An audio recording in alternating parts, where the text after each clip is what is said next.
Hello. Magko-comment lang ako dun sa mga nangyayari, lalo na dun sa mga senador na mga kinakampihan pa yung mga taong di umano na may nilabag sa batas at may inargabyadong tao. Iyon naman na pagpapatawag sa Senado, hindi ibig sabihin nun na siya akusado na.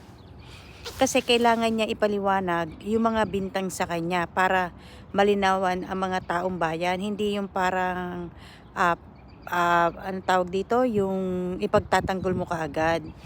Kaya tuloy, obvious na talagang pinagtatakpan niya yung si Pastor Kibuloy.